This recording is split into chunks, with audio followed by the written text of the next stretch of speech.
Welcome to S6 TV Telugu news బులెటిన్ల ముందుగా headlines. Bharat EU మధ్య కుదిరిన ట్రేడ్ డీల్, మోడీ ప్రకటన.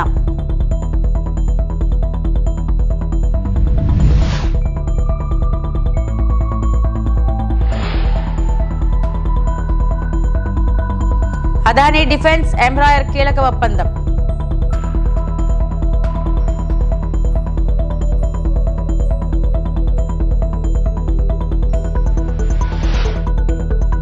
మేడారంలో న్యూజిలాండ్ ప్రతినిధుల సందడి.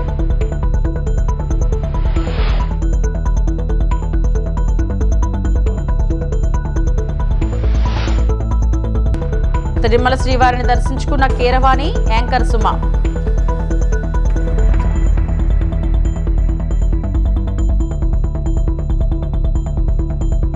భారత్ ఐరోపా సమాఖ్య EU మధ్య స్వేచ్ఛ వాణిజ్య ఒప్పందం కుదిరినట్లు ప్రధాని నరేంద్ర మోడీ వెల్లడించారు.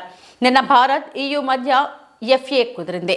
ప్రపంచవ్యాప్తంగా ప్రజలు దీనిని మదర్ ఆఫ్ ఆల్ డీల్ గా చర్చించుకుంటున్నారు అని పేర్కొన్నారు. మంగళవారం గోవాలో ఇండియా ఎనర్జీ వీక్ 2026ను వర్చువల్ గా ప్రారంభించిన సందర్భంగా ట్రేడ్ డీల్ గురించి మాట్లాడారు. ఈ ఒప్పందంతో భారత్ ఐరోపా ప్రజలకు అద్భుతమైన అవకాశాలను అందిస్తుంది. ప్రపంచంలోనే పెద్ద ఆర్థిక వ్యవస్థల మధ్య సమన్వయానికి నిదర్శనం. ప్రపంచ జీడీపీలో ఇండియా EU ఉమ్మడి వాటా 25%. ప్రపంచ వాణిజ్యంలో ఇది 3వ వంతుకు సమానం. ఈ డీల్ ఇరు వర్గాల మధ్య వాణిజ్యాన్ని పెంపొందించడమే కాకుండా ప్రజాస్వామ్యం, చట్టబద్ధ పాలనమైన మన నిబద్ధతను బలోపేతం చేస్తుందని మోడీ వెల్లడించారు. ఈ ప్రకటన అనంతరం హైదరాబాద్ హౌస్లో మోడీ, యూరోపియన్ కౌన్సిల్ అధ్యక్షుడు ఆంటోనియా కోసా, ఐరోపా కమిషన్ అధ్యక్షురాలు ఉర్సులా వార్డెన్ లేయన్ సమావేశమయ్యారు. వారు ఇండియా EU శిఖరాగ్ర సదస్సులో పాల్గొన్నారు. मैं एक बड़े डेवलपमेंट की चर्चा करना चाहूंगा. कल ही भारत और यूरोपियन यूनियन के बीच एक बहुत बड़ा एग्रीमेंट हुआ है. दुनिया में लोग इसकी चर्चा मदर ऑफ ऑल डील्स के रूप में कर रहे हैं. ये समझौता भारत के 140 करोड़ लोगों और यूरोपीय देशों के करोड़ों लोगों के लिए बहुत बड़े अवसर लेकर आया है. ये दुनिया की दो बड़ी इकोनॉमीज के बीच तालमेल का एक शानदार उदाहरण बना है. ये समझौता ग्लोबल जीडीपी के करीब 25% और ग्लोबल ट्रेड के करीब 1/3 हिस्से को रिप्रेजेंट करता है. ये समझौता ट्रेड के साथ साथ डेमोक्रेसी और रूल ऑफ लॉ के प्रति हमारे शेयर्ड कमिटमेंट को भी सशक्त करता है. साथियों, EU के साथ हुआ ये फ्री ट्रेड एग्रीमेंट ब्रिटेन और एप्टा समझौतों को भी कॉम्प्लीमेंट करेगा. इससे ट्रेड और ग्लोबल सप्लाई चेन दोनों को मजबूती मिलेगी. मैं भारत के नौजवानों को, सभी देशवासियों को इसके लिए बहुत बहुत बधाई देता हूं. मैं textile, James and jewellery, leather and shoes ऐसे हर सेक्टर से जुड़े साथियों को भी बधाई देता हूं. ये समझौता आपके लिए बहुत सहायक सिद्ध होगा. साथियों, इस ट्रेड डील से भारत में मैन्युफैक्चरिंग को तो बल मिलेगा ही, साथ ही सर्विसेज से जुड़े सेक्टर का भी और अधिक विस्तार होगा. ये फ्री ट्रेड एग्रीमेंट दुनिया के हर बिजनेस, हर इन्वेस्टर के लिए भारत पर कॉन्फिडेंस को और मजबूत करेगा. साथियों, भारत आज हर सेक्टर में ग्लोबल पार्टनरशिप पर बहुत अधिक काम कर रहा है. मैं अगर एनर्जी सेक्टर की ही चर्चा करूं तो यहां एनर्जी वैल्यू चेन से जुड़े हुए अलग अलग क्षेत्रों में निवेश की बहुत संभावनाएं हैं. భారతదేశంలో విమానయాన రంగ భవిష్యత్తును కొత్త దిశగా తీసుకెళ్లే లక్ష్యంతో అడానీ డిఫెన్స్ అండ్ ఏరోస్పేస్ సంస్థ, బ్రెజిల్కు చెందిన ప్రముఖ విమాన తయారీ సంస్థ ఎంబ్రాయర్ తో కీలక భాగస్వామ్య ఒప్పందం కుదుర్చుకుంది. ఈ ఒప్పందం ద్వారా భారత్లో ప్రాంతీయ ప్రయాణికుల విమానాల తయారీ, అసెంబ్లీ నిర్వహణ సేవలను అభివృద్ధి చేయనున్నారు. మేక్ ఇన్ ఇండియా కార్యక్రమానికి అనుగుణంగా దేశీయంగా విమానయాన తయారీ సామర్థ్యాన్ని పెంచడమే ఈ భాగస్వామ్యం లక్ష్యమని కంపెనీలు వెల్లడించాయి. ఈ ఒప్పందంతో భారత్ విమానయాన రంగం మరింత బలోపేతం అవడంతో పాటు ఉద్యోగ అవకాశాలు పెరగడం, ప్రాంతీయ విమాన సర్వీసులు విస్తరించే అవకాశం ఉందని నిపుణులు అభిప్రాయపడుతున్నారు. That I announce that Adani Defence is today entering into a landmark partnership with Embraer, one of the world's foremost aircraft manufacturers.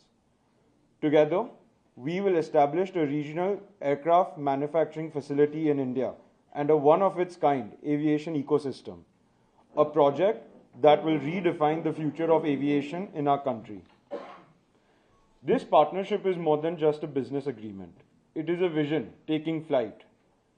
It represents India's determination to build world-class aviation capabilities on our own soil, aligned with the national mission of Atmanirbhar Bharat.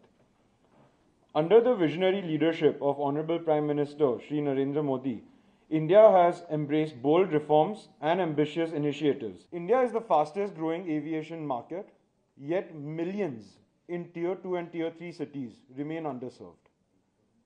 Regional aviation is the bridge that will connect these communities to opportunity.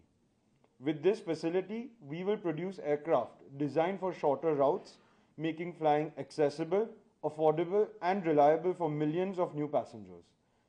These aircraft will ensure that no part of India is too distant to be reached and no dream too far to be pursued. The Adani Group brings India's entrepreneurial spirit, industrial scale, and commitment to innovation.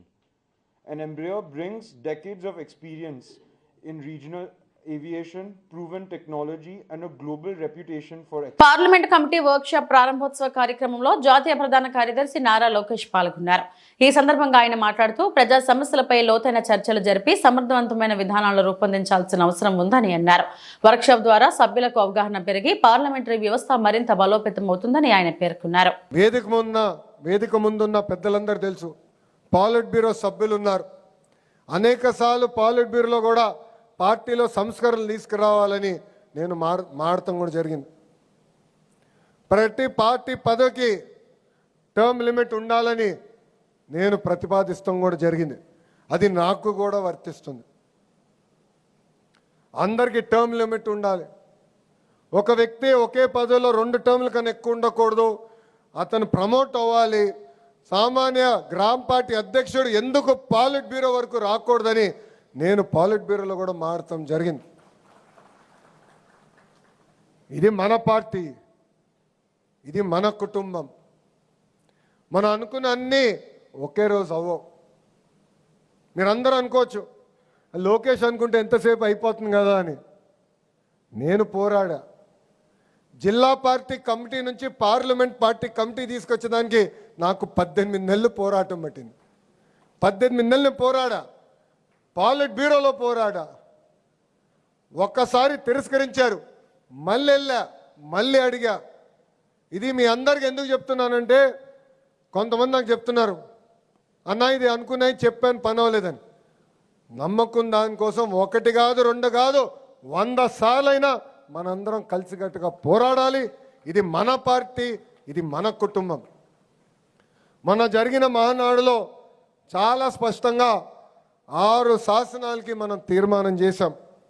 దాంట్లో మొదటి శాసనం కార్యకర్తలే అధినేత. మళ్ళీ repeat చేస్తున్నా, కార్యకర్తలే. ఇది నేను ఎందుకు చెప్తున్నానంటే ఒక కార్యకర్త వస్తే గౌరవంగా పలకరించాలి, మాట్లాడాలి, సమస్యలు తెలుసుకోవాలి. అన్ని సమస్యలు మనం పరిష్కరించగలుగుతామని నేను చెప్పట్లేదు. మనం అనుకున్న అన్ని కోరికలు దేవుడు కూడా తీర్చలేడు కదబ్బా. మనం దేవుళ్ళు కాదు, మన మనుషులమే.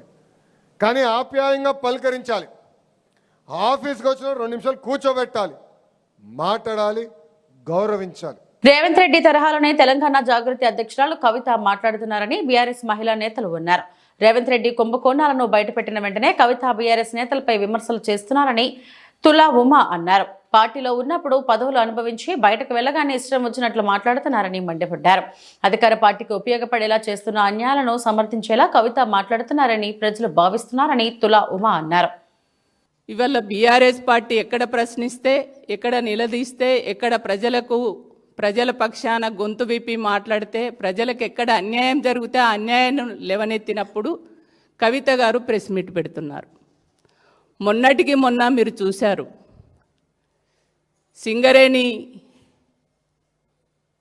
పైన ఆ సింగరేణిలో జరిగినటువంటి అవినీతి ఆరోపణలు, అక్కడ జరిగినటువంటి టెండర్లు, వాటిపైన చాలా వివరంగా హరీష్ అన్న మాట్లాడినాక వెంటనే ఒకవైపు ప్రభుత్వం రేవంత్ రెడ్డి వెంటనే నోటీసులు ఇచ్చి విచారణకు కాల్ఫర్ చేయడం, ఆ తర్వాత వెంటనే కవిత గారు ప్రెస్ మీట్ పెట్టడం. అంటే కవిత గారికి లగిచెర్ల సంఘటన గుర్తొస్తలేదు, ఇక్కడ రేవంత్ రెడ్డి హైదరాబాదులో పేదోళ్ళ ఇండ్లు కూల్చినప్పుడు అప్పుడు మరి నోరు విప్పట్లేదు. ఇవాళ రేవంత్ రెడ్డి చాలా హామీలు ఇచ్చారు, 6 గ్యారెంటీలు కానీ 420 హామీలు, అందులో ఇప్పటి వరకు ఒకటి కూడా అమలు చేయలేదు. మరి ఆ ప్రభుత్వం చేసినటువంటి హామీలు ఏవైతే ఉన్నాయో ఆ ప్రభుత్వంలో అమలు కానటువంటి అంశాలపైన ఎప్పుడు మాట్లాడారు. కానీ బీఆర్ఎస్నే టార్గెట్ చేస్తూ బీఆర్ఎస్నే దోషిగా నిలబెట్టేటువంటి ఒక ప్రయత్నం మరి ఏం ఆశించి ఏ ఉద్దేశంతో చేస్తున్నారో కవిత గారు చెప్పాలి. ఇవాళ తెలంగాణలో ఉన్నటువంటి ఆడబిడ్డలందరూ 4.5 కోట్ల ప్రజలు కేసీఆర్ గారిని బాపుగా సంబోధిస్తున్నారు. తెలంగాణ ప్రజలందరూ కేసీఆర్ గారిని ఒక ఉద్యమ నాయకుడిగా ప్రజల గుండెల్లో పెట్టుకొని కాపాడుకుంటున్నారు. కానీ అదే కేసీఆర్ గారిని దోషిగా నిలబెట్టాలనేటువంటి ఒక బిడ్డగా మీరు చేస్తున్నటువంటి ప్రయత్నం ఏదైతే, తప్పుడు ప్రచారం ఏదైతే ఉందో అది ఖచ్చితంగా తెలంగాణ ప్రజలు చూస్తున్నారు, గమనిస్తున్నారు. ములుగు జిల్లా మేడారం జాతరలో న్యూజిలాండ్ దేశస్థులు సందడి చేశారు. వనదేవతలను దర్శించుకుని పూజలు చేశారు. తెలంగాణ న్యూజిలాండ్ సాంస్కృతిక మార్పిడి కార్యక్రమంలో భాగంగా మంత్రి సీతక్క ప్రత్యేక చొరవతో మా ఊరి తెగ ప్రతినిధులు మేడారం జాతరను సందర్శించారు. గద్దెల ప్రాంగణంలో వారి సాంప్రదాయ నృత్యమైన హాకాను ప్రదర్శించి ఆకట్టుకున్నారు. కళాకారులతో కలిసి మంత్రి సీతక్క నృత్యం చేశారు.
తిరుమల శ్రీవారిని పలువురు ప్రముఖులు దర్శించుకున్నారు. మంగళవారం వీఐపీ ప్రారంభ విరామ దర్శన సమయంలో ప్రముఖ సంగీత దర్శకులు ఎంఎం కీరవాణి, ఎంఎం శ్రీలేఖ, గాయకుడు కాలభైరవ, యాంకర్ సుమ, రాజీవ్ కనకాల వేరువేరుగా శ్రీవారి సేవలో పాల్గొన్నారు. టీటీడీ అధికారులు వారికి స్వాగతం పలికి దర్శన ఏర్పాట్లు చేశారు. దర్శనం అనంతరం రంగనాయకుల మండపంలో పండితులు వారికి ఆశీర్వచనం చేసి స్వామివారి తీర్థ ప్రసాదాలను అందజేశారు.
రోడ్డు భద్రతపై ఇక్కడి నుంచి నిబంధనలు కఠినంగా అమలు చేయబోతున్నామని అనంతపురం జిల్లా ఎస్పీ జగదీష్ తెలిపారు.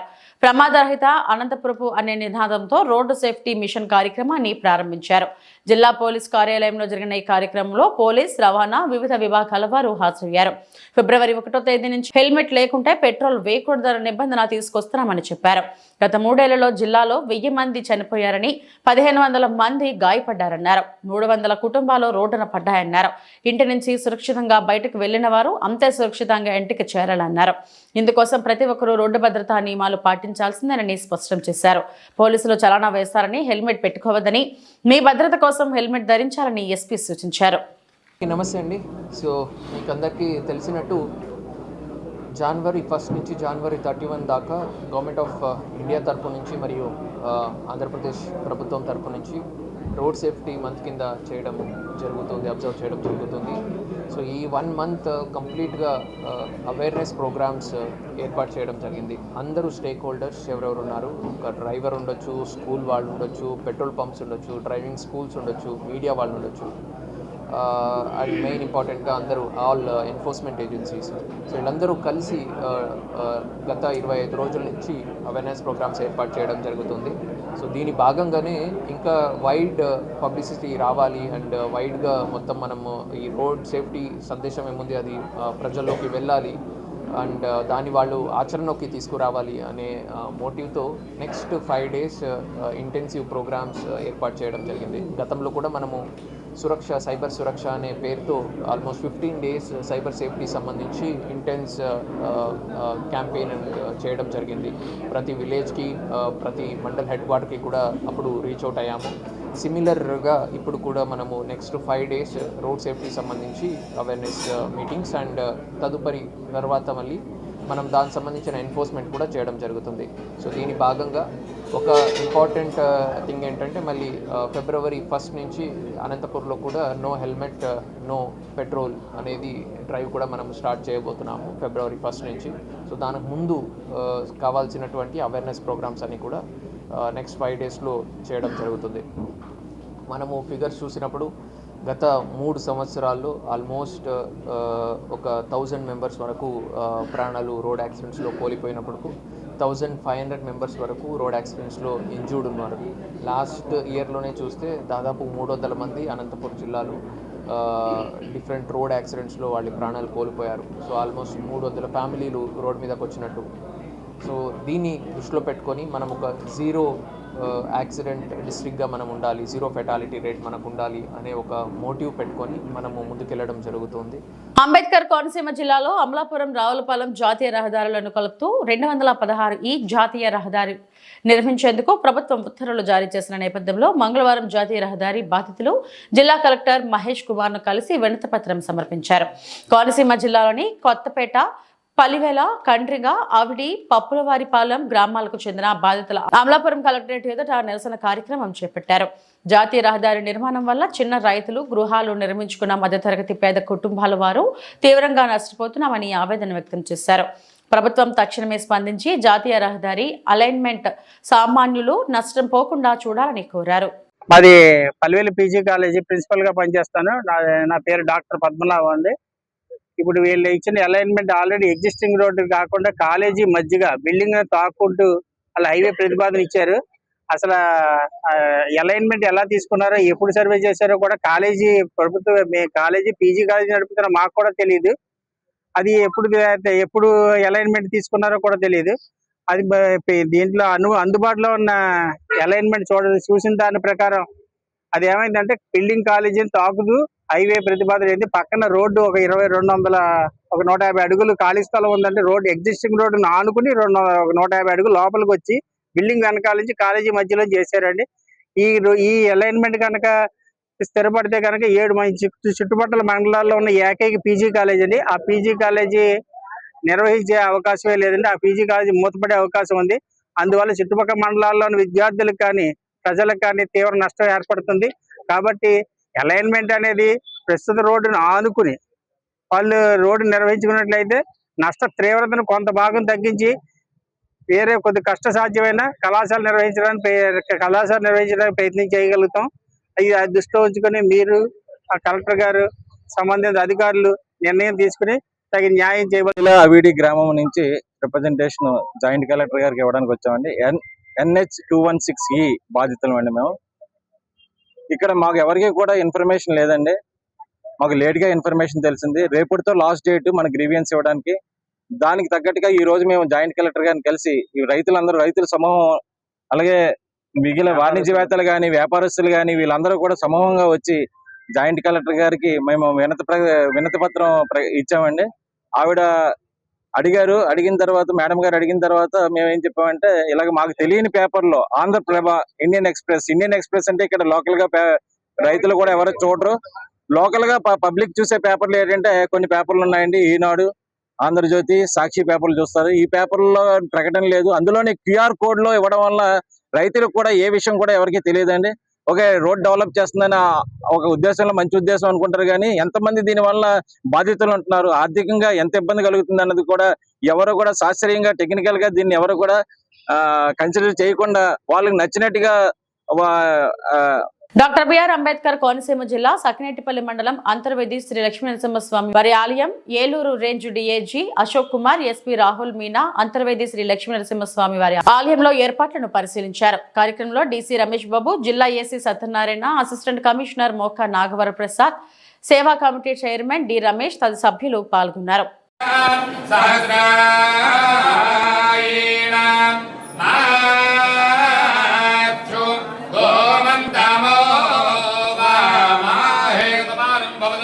పురుషేంద్రియ ఆయుష్యేంద్రియే ప్రతిష్ఠ సహస్రాయణ మాక్షు గోమంతమో వామాహేతమానం భవతి సాయ పురుషేంద్రియ ఆయుష్యేంద్రియే ప్రతిష్ఠతే. అంబేద్కర్ కోనసీమ జిల్లా Amalapuram united forum of bank unions పిలుపు మేరకు Amaravati circle convener comrade L Chandrasekhar ఆధ్వర్యంలో దేశవ్యాప్తంగా జరుగుతున్న 8 లక్షల బ్యాంకు ఉద్యోగుల సమ్మెలో పాల్గొనున్నారు. దీనిలో భాగంగా అన్ని ప్రభుత్వ రంగ బ్యాంకులు వారి యూనియన్ సంఘములు ఆధ్వర్యంలో బ్యాంకు ఉద్యోగుల సమస్యలను పరిష్కరించాలని డిమాండ్ చేస్తూ ర్యాలీ, నిరసన కార్యక్రమం నిర్వహించారు. ప్రధాన డిమాండ్ వారానికి 5 రోజుల పనిదినాలు అంటూ ఉద్యోగులు స్లోగన్స్, బ్యానర్లు, ప్లకార్డులతో నిరసన వ్యక్తం చేశారు. సార్, నా పేరు శ్రీనివాసరావు. నేను Konaseema bank employees coordination committee secretary Konaseema. Sir, ఈరోజు EFBU పిలుపు మేరకు 5 డే బ్యాంకింగ్ డిమాండ్స్తో మేము స్ట్రైక్ చేయడం జరుగుతుందండి. మా డిమాండ్ అలా ఒకటే, 5 రోజులు పని దినాలు కావాలి అన్న డిమాండ్ మాత్రమే మేము ఎదురుకెళ్తున్నాం. ముఖ్యంగా మేము అనుకునేది ఏంటంటే ఐబీఐ ఆల్రెడీ ఒప్పుకున్నారు 5 డే బ్యాంకింగ్ ఇస్తామని చెప్పి. గవర్నమెంటే దీన్ని ఇంకా అలా వాయిదాలు వేసుకుంటూ వస్తుంది. మేము అడిగేది ఒకటే, ఏమిటంటే బ్యాంకుల్లో పని ఒత్తిడి ఎక్కువైపోయింది, రిక్రూట్మెంట్ లేదు. రిక్రూట్మెంట్ అడుగుతుంటే ప్రభుత్వం రిక్రూట్మెంట్ ఇవ్వట్లేదు. ఏ క్యాడర్లో కూడా రిక్రూట్మెంట్ ఆపేశారు. దాని విషయం అయ్యి ఏదైతే స్టాఫ్కి పని ఒత్తిడి పెరుగుతున్న కారణంగానే మేము ఈ 5 డే బ్యాంక్ డిమాండ్ చేస్తున్నాం. 2 days కాస్త రెస్ట్లో ఉంటే ఇంకా మెరుగైన ఫలితాలు కస్టమర్కి ఇవ్వాలన్న ఉద్దేశంతో మేము 5 డే బ్యాంక్ అడుగుతున్నామండి. దానికి ప్రభుత్వాలు కూడా ముందుకు రావట్లేదు. మా డిమాండ్ వల్ల 5 డే బ్యాంకింగ్ దాన్ని మేము ఎట్టి పరిస్థితుల్లో సాధించుకుంటామని కోరుతున్నాం. మీడియా మిత్రులకు కూడా అందరికీ నమస్కారం అండి. Thank you very much. ఈరోజు ఇండియా అంతా కూడా స్ట్రైక్ చేయడం జరుగుతుంది. 5 డే బ్యాంకింగ్ అన్నది మిగతా దేశాల్లో ఇంప్లిమెంట్ చేశారు. మన ఇండియాలో కూడా ఎల్ఐసి సెక్టర్ అవ్వనివ్వండి, ఆర్బీఐ దగ్గర నుంచి సిబిఐ దగ్గర అందరికీ కూడా ఇంప్లిమెంట్ చేసుకున్నారు. అందుకన్నా ముఖ్యంగా ఇంపార్టెంట్ ఏంటంటే రోజు రోజుకి బ్యాంకుల్లో రిక్రూట్మెంట్ లేని సందర్భాన రిక్రూట్మెంట్ చేయకపోవడంలో అన్ని క్యాడర్లోని కూడా పని ఒత్తిడి పెరగడంతో ఎంప్లాయీస్ అవుట్కమ్ వాళ్ళ యొక్క ఎఫిషియన్సీ పడిపోయే అవకాశాలు ఉన్నాయి. కుటుంబానికి సరైన టైంకి వచ్చిన పరిస్థితుల్లో కుటుంబ వ్యవస్థ దెబ్బతినడే కాకుండా ఆరోగ్యం ఇచ్చా కూడా ఎంప్లాయీస్ అనారోగ్య పాలవుతున్నారు. మిగతా బ్యాంకులకి మిగతా ఆర్గనైజేషన్ ఇచ్చిన సందర్భాన్ని మనకి కూడా బ్యాంకులకి స్టేట్ ఆల్ బ్యాంక్స్కి కూడా 5 డే బ్యాంకింగ్ ఇవ్వాలని, దీని వలన ఎంప్లాయీస్లో ఆరోగ్యం స్టాండర్డ్ పెరగడమే కాకుండా వాళ్ళు మరింత నైపుణ్యంగా మరింత బాగా చేయగలుగుతారని కస్టమర్స్ ఉద్దేశంతో ఉండడం జరుగుతుంది. అయితే ఎప్పటికప్పుడు గవర్నమెంట్ ఇస్తాము చూస్తాము తప్పించి ఎక్కడా కూడా ఇన్సూరెన్స్ ఇవ్వకపోవడంతో తప్పనిసరి పరిస్థితుల్లో కస్టమర్కి ఇబ్బంది పడకూడదని చేయకూడదనే ఉద్దేశంతో చాలా సంవత్సరాల నుంచి దీన్ని పోస్ట్పోన్ చేయడం జరిగింది స్ట్రైక్ని. కానీ తప్పనిసరి చేయడం జరుగుతుంది. దీన్ని యూపీ తరఫున కస్టమర్ అందరినీ కూడా మమ్మల్ని సపోర్ట్ చేయమని, ముఖ్యంగా 5 డే బ్యాంకింగ్ కాకుండా బ్యాంకులు రిక్రూట్మెంట్ ఏ క్యాడర్లోని కూడా తగినంతగా జరగకపోవడం, రిటైర్మెంట్లు అవుతున్నాయి కానీ ఆ క్యాడర్కి తగినంత రిక్రూట్మెంట్ లేకపోవడంతో వాళ్ళ సర్వీస్ ఇవ్వడంలో కూడా రష్ జరుగుతుంది. దీని యొక్క క్వాలిటీ కూడా పడిపోతుంది. దీనికి డిమాండ్ చేయడం కూడా జరిగింది. రిక్రూట్మెంట్ మరి గార్డ్స్ అవనివ్వండి, సబార్డినేట్ స్టాఫ్ అవ్వండి, క్లరికల్ క్యాడర్ ఆఫీసర్స్ అన్ని క్యాడర్లోని కూడా రిక్రూట్మెంట్ అడిగాం.